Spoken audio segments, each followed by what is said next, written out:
Hi friends, आज हम भारतीय अर्थशास्त्र का एक बहुत ही इंपॉर्टेंट टॉपिक का नाम है हमारे भारत की औद्योगिक नीतियां, जिसे अंग्रेजी में कहते हैं इंडस्ट्रियल पॉलिसी ऑफ इंडिया। इसके बारे में काफी डिटेल से चर्चा करेंगे। आप हमारे साथ बने रहिए ताकि आपको इसके बारे में जानकारी हो सके। तो शुरुआत करते हैं आज का टॉपिक। भारत ने क्या किया, स्वतंत्रता के बाद से अपनी अर्थव्यवस्था को दिशा देने के लिए समय समय पे क्या है, औद्योगिक नीतियां पेश की थी। खासकर देखें तो भारतीय सरकार ने 3 प्रकार की महत्वपूर्ण औद्योगिक नीतियां प्रस्तुत की थी। वो कौन कौन सी है? हमारी पहली औद्योगिक नीति आती है हमारी 1948 में, दूसरी औद्योगिक नीति आती है हमारी 1956 में और तीसरी औद्योगिक नीति आती है हमारी 1991 में। तो तीनों औद्योगिक नीतियों के बारे में काफी डिटेल से चर्चा करते हैं। पहली औद्योगिक नीति आती है, भारत की पहली औद्योगिक नीति 1948 में आती है।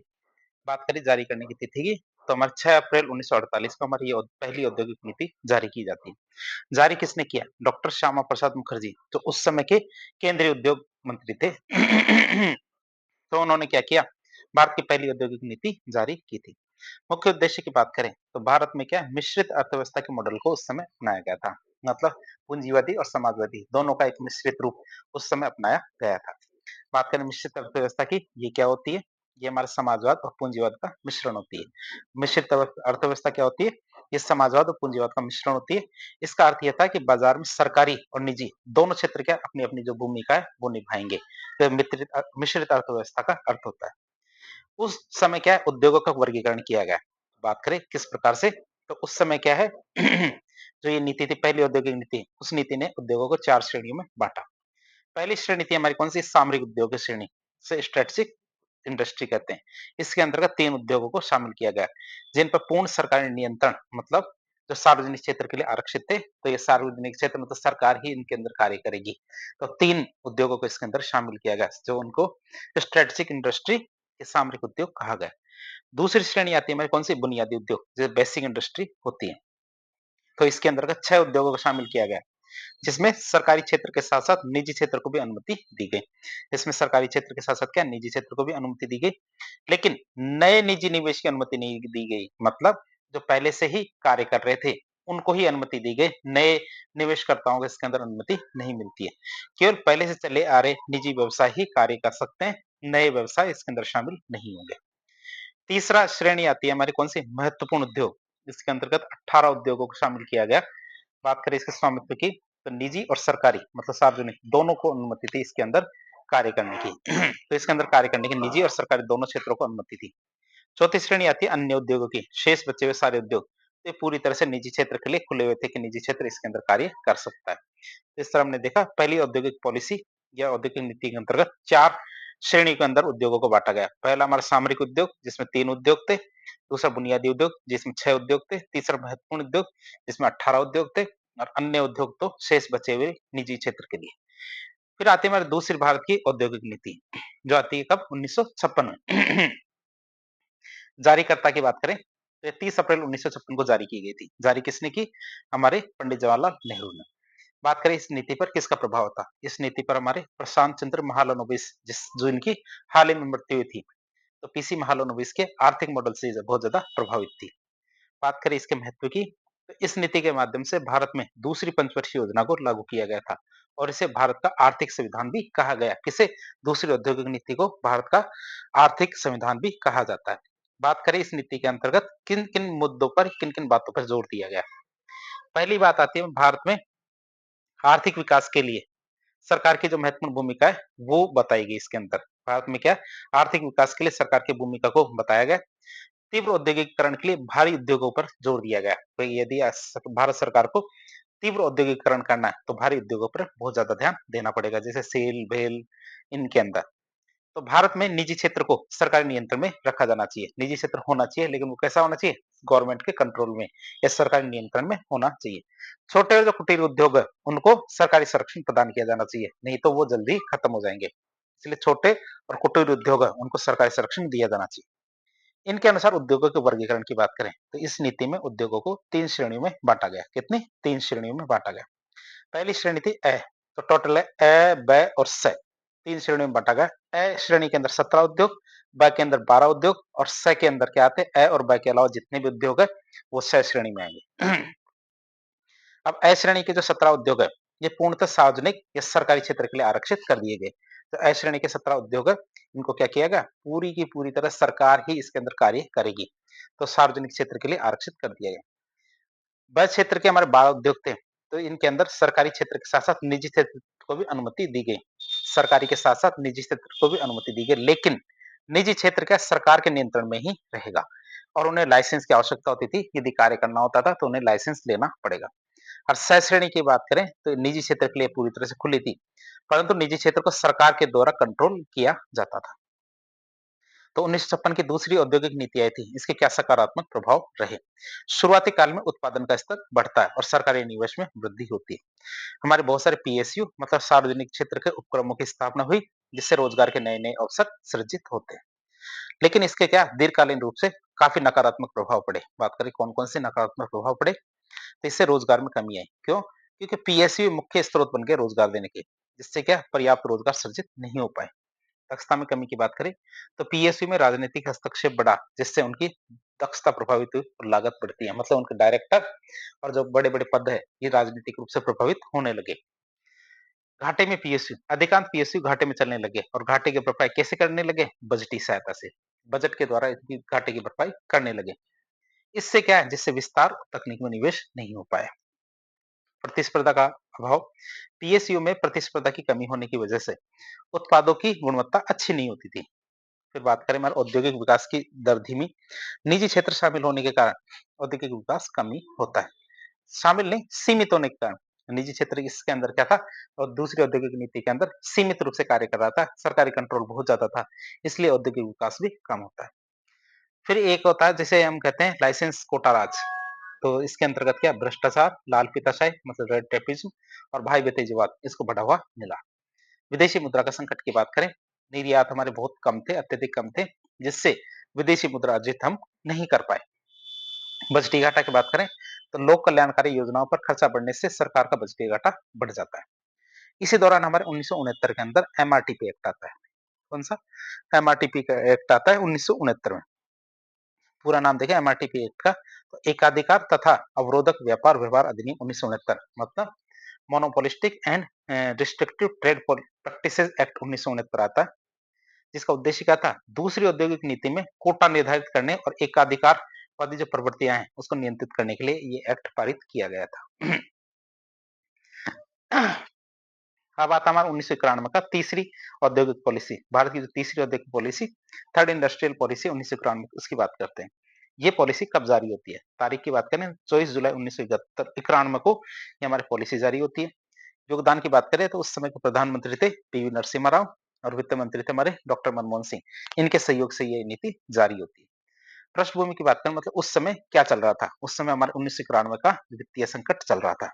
मुख्य रूप से इसे भुगतान संतुलन का संकट भी कहते हैं, जहाँ पे हमारे विदेशी मुद्रा भंडार कम होकर मतलब विदेशी मुद्रा भंडार कम हो गए और कितने 1 बिलियन अमेरिकी डॉलर तक ही रह गए थे।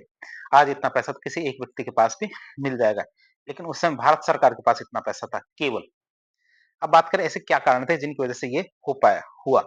पहला कारण था बजटीय घाटा चल रहा था हमारा 8%।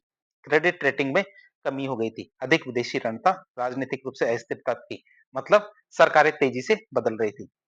खाड़ी युद्ध चल रहा था, इसकी वजह से क्या है कच्चे तेल की कीमतों में वृद्धि होती है और उसी समय हमारे सोवियत संघ का विघटन होता है और रूस और अन्य जो छोटे-छोटे देश थे वो बनते हैं। तो इस वजह से क्या है हमारे 1991 का संकट आता है। अब इसी दौरान क्या हमारे जो प्रधानमंत्री पीवी नरसिम्हा राव और मनमोहन सिंह जी थे, इन्होंने क्या किया? सुधार किया। सुधार की बात करें जिसे आर्थिक सुधार कहते हैं, तो इस नीति के माध्यम से भारत में आर्थिक सुधारों को लागू किया गया, जिन्हें क्या संक्षेप में एलपीजी सुधार कहा जाता है। क्या कहते हैं उन्हें? संक्षेप में एलपीजी सुधार कहते हैं। जैसे एल का मतलब होता है लिबरलाइजेशन, हिंदी में जिसे उदारीकरण कहेंगे, पी का मतलब प्राइवेटाइजेशन, जिसे हिंदी में निजीकरण कहेंगे, और जी का मतलब ग्लोबलाइजेशन, जिसे वैश्वीकरण कहेंगे। तीनों शब्दों के बारे में एक-एक करके देखते हैं। पहला शब्द आता है हमारा उदारीकरण, जिसे लिबरलाइजेशन कहते हैं। तो उदारीकरण का मतलब होता है कि औद्योगिक प्रतिबंधों को समाप्त करना, उद्योगों पर जो सरकार का प्रतिबंध लगाया गया था, कंट्रोल किया गया था, उसको समाप्त करना और अर्थव्यवस्था के लिए विभिन्न क्षेत्रों को खोलना, यही हमारे उदारीकरण की परिभाषा कहलाती है। अब बात करें इसके अंतर्गत क्या सुधार किए गए। औद्योगिक नियमन मतलब औद्योगिक जो श्रेणियां हैं अ, ब, स, इनको समाप्त कर दिया गया। केवल रेलवे, परमाणु ऊर्जा, परमाणु खनिज, ये तीन विभाग थे या 3 ही उद्योग थे, इनको सरकार के लिए आरक्षित रखा गया। बाकी सारी औद्योगिक श्रेणियों को समाप्त कर दिया गया इसके अंतर्गत। लाइसेंस राज को समाप्त करना, लाइसेंस राज को समाप्त कर दिया गया, लेकिन शराब या फिर हमारे तंबाकू उत्पाद, खतरनाक रसायन, औद्योगिक विस्फोट, इलेक्ट्रॉनिक वायुयान उपकरण और दवाइयाँ, ये 5 क्षेत्र है। कौन-कौन से 5 है? एक तुम्हारा शराब, तंबाकू उत्पाद, दूसरा रासायनिक खतरनाक रसायन दूसरा, तीसरा औद्योगिक विस्फोट, चौथा हमारा इलेक्ट्रॉनिक या फिर हमारे वायुयान उपकरण और पाँचवाँ दवाइयाँ और औषधियाँ, ये 5 क्षेत्र है। इनके लिए लाइसेंस की ज़रूरत रखी गई कि यदि इनके अंदर कार्य करना चाहता है तो उसे लाइसेंस लेना पड़ेगा। फिर कीमतों का निर्धारण बाजार के द्वारा निर्धारित किया जाएगा। सरकार कीमतों में इंटरफेयर नहीं करेगी। दाम बढ़ रहे हैं तो बढ़ने देगी, घट रहे हैं तो घटने देगी। सरकार उसमें इंटरफेयर नहीं करेगी। फिर हमने अभी देखा था एमआरटीपी एक्ट, इसको संशोधित किया गया और बाद में 2002 में क्या प्रतिस्पर्धा अधिनियम कॉम्पिटिटिव एक्ट, कॉम्पिटिशन एक्ट 2002 लाया गया था। तो वित्तीय क्षेत्र में क्या सुधार किया गया? वित्तीय क्षेत्र में सुधारों की बात करें तो वित्तीय क्षेत्र में सुधार के लिए नरसिम्हम समिति का गठन किया गया 1991 में, जिन्होंने 2 रिपोर्ट दी, 1992 में और 1998 में। तो ये 2 रिपोर्टें आती हैं नरसिम्हम समिति की। करों में सुधार के लिए देखें तो राधा चलैया समिति का गठन किया गया था 1991 में, जिन्होंने डायरेक्ट टैक्सेस के लिए भी काफ़ी ज़्यादा सुझाव दिए थे। फिर विदेशी व्यापार के लिए क्या किया गया? विदेशी व्यापार की बात करें तो आयात लाइसेंस की जो नीति है, इसको समाप्त किया गया है कि चीजें इंपोर्ट करने के लिए भी लाइसेंस लेना पड़ेगा। इस नीति को खत्म किया गया। आयात प्रतिस्थापन के बजाय आयात निर्यातों को बढ़ाने पे जोर दिया गया। क्या आयात प्रतिस्थापन की बजाय क्या निर्यातों को बढ़ाने पर जोर दिया गया। तीसरा, विनिमय दर को बाजार आधारित बनाया गया। पहले विनिमय दर को पहले सरकार तय करती थी, लेकिन अब बाजार तय करेगा विनिमय दर। विनिमय दर का मतलब $1 के मुकाबले कितना रुपए होगा, रुपए के मुकाबले कितना डॉलर होगा। यही हमारी क्या है विनिमय दर होती थी। पहले सरकार तय करती थी, अब बाजार तय करेगा। 1991 में 2 बार रुपए का अवमूल्यन किया गया। अवमूल्यन मतलब उसके दाम घटाए गए। $1 के मुकाबले पहले जैसे ₹50 दिए जाते थे, जैसे $1 के मुकाबले पहले ₹50 दिए जाते थे, अवमूल्यन का मतलब $1 के बदले अब 60 और दोबारा भी करेंगे तो ₹65। तो इस तरह अवमूल्यन होता है कि $1 के मुकाबले इतना पैसा दिया जाएगा। इसी बात को अवमूल्यन करना कहते हैं। तो 1991 में रुपए का 2 बार अवमूल्यन किया गया। 1993 में बाजार आधारित विनिमय दर को अपनाया गया, जिसे हमारे रिजर्व बैंक के द्वारा प्रबंधित किया जाता है, जिसे वर्तमान में क्या फ्लोटिंग बट मैनेज्ड रेट कहते हैं। तो हमने ये पहला तो देख लिया उदारीकरण। दूसरा देखते हैं निजीकरण। निजीकरण की बात करें जिसे प्राइवेटाइजेशन कहते हैं, जिसका अर्थ क्या है? सरकारी कंपनी का स्वामित्व निजी क्षेत्र को हस्तांतरित करना। मतलब सरकार कंपनियों पे ज्यादा स्वामित्व नहीं रखेगी। जो पीएसयू चल रहे हैं उनके अंदर भी नहीं।